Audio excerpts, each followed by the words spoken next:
आकाशवाणी भोपाल से प्रस्तुत है प्रादेशिक समाचार।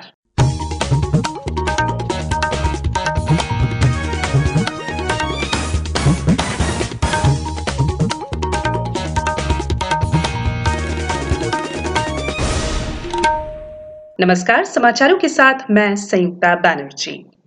प्रधानमंत्री नरेंद्र मोदी ने कहा है कि कोविड-19 वायरस रंग, नस्ल, धर्म, पंथ, जाति, भाषा या सीमा नहीं देखता है। उन्होंने कहा कि महामारी से निपटने के भारत के तौर तरीकों में एकता और भाईचारा होना चाहिए। श्री मोदी ने सोशल नेटवर्किंग वेबसाइट पर एक पोस्ट में कहा कि कोविड-19 वायरस का प्रकोप इतिहास में पिछली घटनाओं की तरह नहीं है। प्रधानमंत्री ने कहा कि भारत के व्यापक विचार विश्व के अनुकूल होंगे। इसमें न केवल भारत के लिए सकारात्मक बदलाव की क्षमता होनी चाहिए, बल्कि ये पूरी मानवता की बेहतरी के लिए होना चाहिए। सरकार आज से अधिसूचित सेवाओं में कुछ छूट दे रही है। राष्ट्रव्यापी लॉकडाउन 3 मई तक बढ़ाने की घोषणा के बाद लॉकडाउन का कड़ाई से पालन सुनिश्चित करने के लिए कई निर्देश जारी किए गए थे, लेकिन कम आयु वाले लोगों और किसानों की मौजूदा वित्तीय स्थिति को ध्यान में रखते हुए केंद्र ने कहा है कि जिन क्षेत्रों को कोविड-19 का हॉटस्पॉट घोषित नहीं किया गया है, वहां आज से कुछ और सेवाओं के संचालन की अनुमति दी जाएगी। दिशा निर्देशों में चाय, कॉफी और रबर बागानों में अधिकतम 50% कामगारों के साथ काम करने की अनुमति दी गई है। ग्रामीण क्षेत्रों में खाद्य प्रसंस्करण उद्योग, सूचना प्रौद्योगिकी, हार्डवेयर का विनिर्माण, कोयला उत्पादन, खान और खनिज उत्पादन, पैकेजिंग, सामग्री तैयार करने वाले कारखानों को भी काम करने की अनुमति होगी। देश के साथ साथ प्रदेश में भी इन दिनों वैश्विक महामारी के चलते लॉकडाउन चल रहा है। आज से केंद्र सरकार की गाइडलाइन के अनुसार प्रदेश में भी आर्थिक गतिविधियां शुरू हो रही हैं। इनमें कृषि, निर्माण, दवा उपकरण सहित दैनिक जीवन की मूलभूत सेवाओं के साथ ही बढ़ई, इलेक्ट्रीशियन और मैकेनिक सेवा को शुरू किया जा रहा है। इंदौर, भोपाल और उज्जैन को छोड़कर प्रदेश के अन्य सभी जिलों में कार्यालय और उद्योग शुरू किए जा रहे हैं। प्रदेश में कोविड-19 के सर्वाधिक संक्रमण वाले मामले इंदौर में सामने आने के कारण फिलहाल जिला प्रशासन किसी तरह की भी रियायत नहीं दे रहा है। खंडवा जिले में आज से मनरेगा के निर्माण कार्य शुरू होंगे, वहीं अनाज मंडी भी खुलेगी। गुना जिले में भी शर्तों के साथ कुछ क्षेत्रों में राहत मिलेगी। मंडला में भी आज से शासकीय कार्यालय खुलेंगे, हालांकि 33% कर्मचारियों की ड्यूटी लगाई जाएगी। सतना में जिले की सभी बैंक शाखाएं और कार्यालय पूर्व की तरह सुबह 11 बजे से शाम 6 बजे तक खुलेंगे। रायसेन में भी आज से कुछ राहत मिलेगी। प्रदेश में कोरोना संक्रमित लोगों की संख्या 1400 से ज्यादा हो गई है।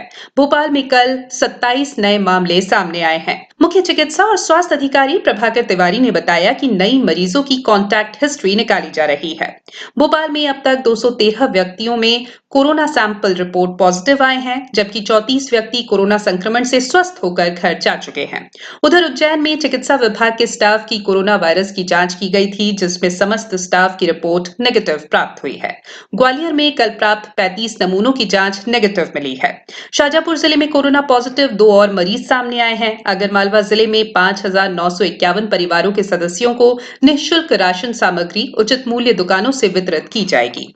मुख्यमंत्री शिवराज सिंह चौहान ने कहा है कि प्रदेश के 15 लाख किसानों को फसल बीमा की कुल 2,990 करोड़ की बीमा राशि अगले सप्ताह तक प्राप्त हो जाएगी।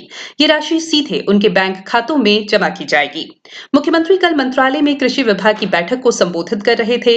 पेश है एक रिपोर्ट। आधिकारिक जानकारी के अनुसार पिछली कांग्रेस सरकार ने खरीफ और रबी फसलों के लिए सरकार द्वारा दे 2200 करोड़ रुपए के प्रीमियम का भुगतान नहीं किया था। इसके फलस्वरूप किसानों को फसल बीमा का लाभ नहीं मिल पा रहा था। श्री चौहान ने बताया कि हमने सरकार बनते ही मार्च माह में बीमा कंपनियों को यह राशि जारी कर दी थी, जिससे अब किसानों को फसल बीमा मिल सकेगा। प्रमुख सचिव कृषि अजीत केसरी ने बताया कि सरकार द्वारा खरीफ वर्ष 2018 तथा रबी वर्ष 2018-19 की फसल बीमा के प्रीमियम की राशि बीमा कंपनियों को जारी कर दी गई है। संजीव शर्मा, आकाशवाणी समाचार, भोपाल।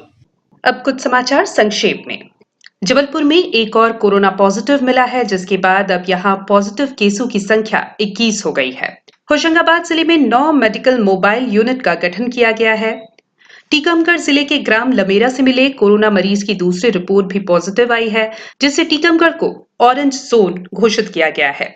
धार जिले में 14 और नए कोरोना पॉजिटिव सामने आए हैं। मरीजों की संख्या बढ़कर 34 हो गई है। आगरमालवा जिला मुख्यालय स्थित मुल्तानी मोहल्ले में 7 व्यक्तियों की कोरोना रिपोर्ट पॉजिटिव आने के बाद संक्रमित मोहल्ले का आधा किलोमीटर कंटेनमेंट और 1 किलोमीटर बफर जोन घोषित किया गया। छिंदवाड़ा जिले से जांच के लिए भेजे गए 151 सैंपल में से 141 की रिपोर्ट नेगेटिव आई है, जबकि 4 पॉजिटिव मिले थे। इधर नागपुर से लौटे एक हमाल में कोरोना के लक्षण दिखने पर उसे जिला अस्पताल के आइसोलेशन वार्ड में भर्ती किया गया है। एनसीसी कैडेट्स द्वारा नीमच प्राइवेट बस स्टॉप पर ग्लव्स, मास्क वितरित किए गए। सतना विधायक सिद्धार्थ कुशवाहा ने फिल्टर प्लांट का निरीक्षण किया। नगर निगम द्वारा लगातार पाइपलाइन द्वारा कई दिनों से लोगों के घरों में गंदे पानी की सप्लाई की शिकायतें मिल रही थी। ओडिशा से जवाहर नवोदय विद्यालय अमरकंटक के 26 छात्र सकुशल लौट आए हैं। उन्हें 14 दिन क्वारंटीन में रहना होगा। इस बुलेटिन में इतना ही। घर में रहिए, सुरक्षित रहिए और सुनते रहिए आकाशवाणी।